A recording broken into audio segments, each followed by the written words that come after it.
আসসালামু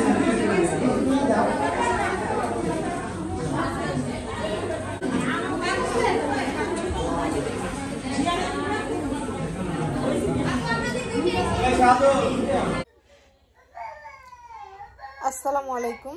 আপনারা সবাই কেমন আছেন? আশা করি অনেক ভালো আছেন। যে যেখানে আছেন সুস্থ আছেন, আলহামদুলিল্লাহ। আপনাদের দোয়া ভালোবাসা আমরা অনেক ভালো আছি। তো প্রতিদিনের মতো চলে আসলাম আপনাদের জন্য আরেকটি নতুন ব্লগ নিয়ে। আর আজকের ব্লগটা স্টার্ট করলাম হচ্ছে দুপুর টাইম থেকে। আসলে দুপুর টাইম থেকে শুরু করার কারণ হচ্ছে, আমি তো জানেন আপনারা বাড়িতে চলে আসছি। ভাবছিলাম যে আপুরা ঢাকা যাওয়ার পরেই হচ্ছে আসবো, মানে মিমাপু হয়তো ঢাকা চলে যাবে, আপুরা চলে যাবো, মেজাপু চলে যাব। তো সবাই যখন বাড়িতে যার যার বাড়িতে চলে যাবে আমিও চলে আসব। কিন্তু আমার শরীরটা গত 1 মাস যাবতই দেখা যাইতেছে অনেক বেশি খারাপ। তার আগে মানে যতটুকু পারছি নিজেকে কন্ট্রোল করে চলার চেষ্টা করছি, বাট এখন কি ওইটা আর হয় না। মানে সব সময় শরীরটা অনেক খারাপ থাকে। আসলে এটা হয়তো বা মানে আমার প্রথম বেবি নেওয়ার পরে খুব তাড়াতাড়ি কনসেপ্ট হওয়ার জন্যই বিশেষ করে। আর আমি হচ্ছি, আপনারা তো জানেন আমি 5 মাস হয়েছে তখন ডাক্তারের কাছে গেছি। এরপর আর কখনো আমার যাওয়া হয়নি। আসলে ওষুধ খাওয়া ডাক্তার দেখুন, এই জিনিসগুলো হচ্ছে আমার নিজের কাছে খুব বিরক্তিকর লাগে ছোটবেলা থেকেই। এগুলো আমি অনেক অপছন্দ করি বেশি। দেখা যায় আমার জ্বর ঠান্ডা লাগলে আমি সহজে ওষুধ খেতে চাই না, যে দেখি আস্তে আস্তে মানে সারা যায় কিনা এরকম চিন্তা ভাবনা করি। আমার ওষুধ খাইতে খুব বিরক্ত লাগে। গেলেই দেখা যায় যে আমাকে কতগুলো ওষুধ দিয়ে দিবে। তো ওষুধপত্র খাইতে আমার খুব বিরক্ত লাগে। নিজের মানে শরীরের দিক চিন্তা করেও না, বাচ্চার দিক চিন্তা করে হচ্ছে আমি 2টা হিমোগ্লোবিন স্যালাইন দিছি। দেখছেন আপনারা, এই স্যালাইনটা দেওয়ার কারণ হচ্ছে আমার মানে শরীরটা মানে খারাপ হয়ে যেতেছে। আর হচ্ছে এতে হয়তো বাচ্চার প্রভাব খারাপ হইতে পারে, এই জন্য। নয়তো কখনোই করতাম না এই কাজটাও, কারণ আমার ছেলের সময় আমি কোনো কিছুই করি নাই। তো এইবারও কোনো কিছু করা হয়নি। আমি যখন প্রায় 6 মাসের কাছাকাছি তখন একবার ডাক্তারের কাছে গেছি, মানে জানার জন্য এরকম ব্যথা কি জন্য, সেই জন্য। তো আসলে এটার কোনো সলিউশন ওরকম করে পাইনি, এই জন্য আমি আর ডাক্তারের কাছে যাইনি। আর ইদানিং প্রচুর পরিমাণ ব্যথা হয় আমার, খুব খারাপ লাগে।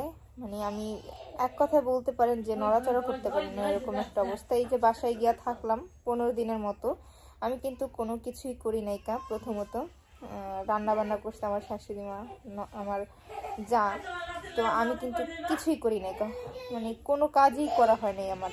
তো নিজের কাছে খারাপ লাগছে যে কিছুই করতে পারতেছি না, অথচ এখানে আমি আসি। তারপরেও ভাবছিলাম যে বাড়িতে মেহমান যতদিন থাকবো ততদিন থাকবো, কিন্তু শেষ পর্যায়ে দেখা যেতেছিল আর পারতেছিলাম না। আর আমাকে দেখে বুঝতে পারতেছেন যে আমার মুখের কি একটা অবস্থা হয়েছে। তো শাশুড়ি মা বলতেছিল যে মানে খুব খারাপ অবস্থা দেখা যাইতেছে আমার, এই জন্য বলতেছিল যে বাড়িতে চলে যাও, মানে এখানে না থাকাই ভালো বলে মনে হয়। এই জন্য চলে আসছে। আর আমার ডাক্তার দেখানোটাও খুব জরুরি দরকার। তো ডাক্তারের কাছে যাব। আমি হচ্ছে যেই ডাক্তার মানে দেখাই, সে মূলত বৃহস্পতিবার আর শুক্রবারই থাকে। তো বৃহস্পতিবার দুপুর টাইম থেকে থাকে। তো এই জন্য দুপুর টাইমেই যে মানে যাব ভাবছি। তবে আসে না যে দুপুর টাইমে যেহেতু সে আসবে, ওই সময়টাতে মানুষজন একটু বেশি থাকবে। তো ভাবছি যে একটু মানে পরের দিকে যাব, 3টা সাড়ে 3টার দিকে। তখন গেলে হয়তো বেশিক্ষণ থাকতে হবে না এরকম। তো জানি না, মানে গিয়া মানে দেখাটা খুব জরুরি দরকার, কি অবস্থা মানে কি সিচুয়েশন, কি হয়েছে না হয়েছে এটা মানে জানাটা খুব প্রয়োজন। যেহেতু মানে এত মানে খারাপ একটা অবস্থা হয়ে যেতেছে আমার। আর এই জন্য আমি ভাবতেছি খুব তাড়াতাড়ি মানে কিছু একটা করার চেষ্টা করতেছি। জানি না কি হয়, উপরওয়ালা কি করে। তো তার কাছ থেকে পরামর্শটা নেওয়া দরকার। সে যে অনুযায়ী কাজটা করতে বলে বা যেটা বলে সেই অনুযায়ী কিছু করার জন্য দেখি কি হয়। তো পরবর্তী ভিডিওতে অবশ্যই আপনাদের জানাবো সাথে থাকবেন, অবশ্যই জানতে পারবেন, বুঝতে পারবেন।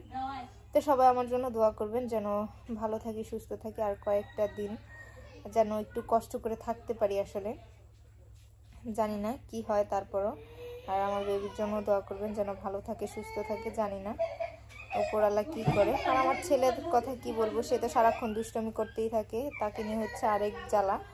কিছুদিন আগে কি একটা দুর্ঘটনা ঘটলো, তো এই জন্য আরো ওরে বেশি বেশি চোখে চোখে রাখতে হয়। তো যাই হোক, অনেক কথাই বললাম। যদি আমার ভিডিও ভালো লাগে অবশ্যই সাবস্ক্রাইব করবেন, লাইক করবেন, কমেন্ট করবেন, শেয়ার করবেন, আর সম্পূর্ণ ভিডিওটা দেখবেন। তো সাথেই থাকুন, ভিডিও দেখতে থাকুন। বাসো নানা, বাসো বাসো, এই যে বাসো বাসো বাসো, বল দে মিয়া, গামলাটা দে, গামলা দে, গামলা দে। এবারে বাইরে ফেলাইনি।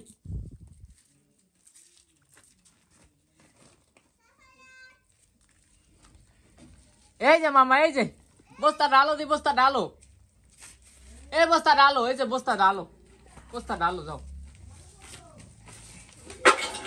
পুরান মধ্যে বয় নাম নাম নাম নাম পুরান মধ্যে বয় না বা আইফোন আইফোন না, আইফোন আইফোন, এনে এনে এনে, এই যে না, এই যে এই যে এই বস্তা ডালো, বস্তা বস্তা বস্তা ডালো, যাও। ওই রসুনটি ডালো দি দাও,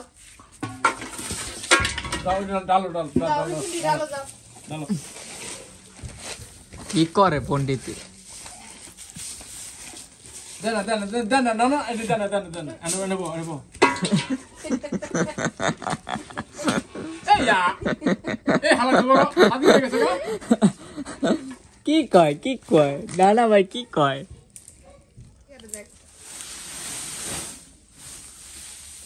ডালো ডালো, আমরা পাইবের ভিতরে দিবি না, যা। এটা ডালো, এটা ডালো দি, ডালো। ওই কিও আয়ান,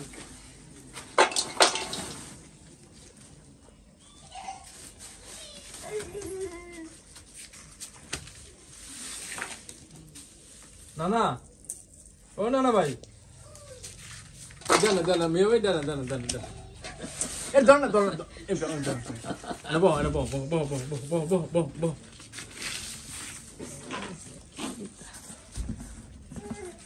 নানি গেছে গেছে বিচার দিতে।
ভাজা হয়ে গেছে।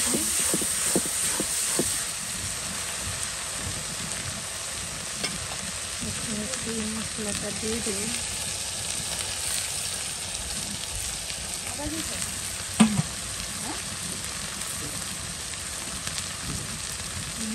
মরিচ গুলো দিয়ে দিলাম, হলুদ গুঁড়ো দিব,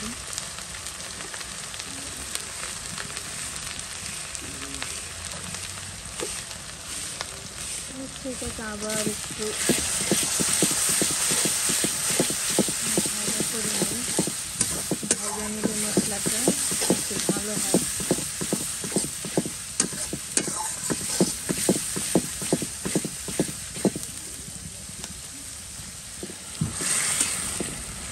মশলাটা কিন্তু কষানো হয়ে গেছে, এখন দেখাই যেতেছে তেল ছেড়ে দিচ্ছে। মাংসটা দিয়ে দিলাম।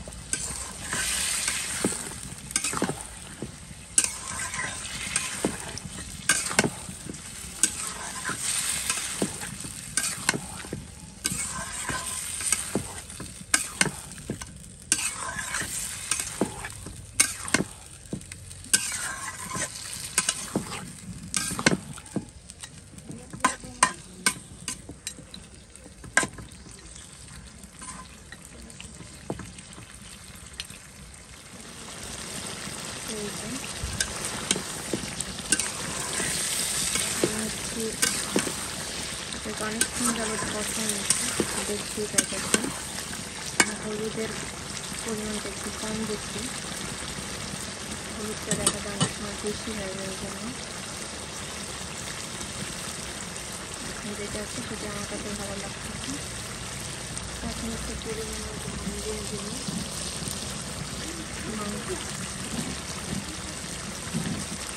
মাংসটা সিদ্ধ করার জন্য। পরিমাণ মতো পানি দিয়ে দিচ্ছি, এখন ঢাকাটা দিই।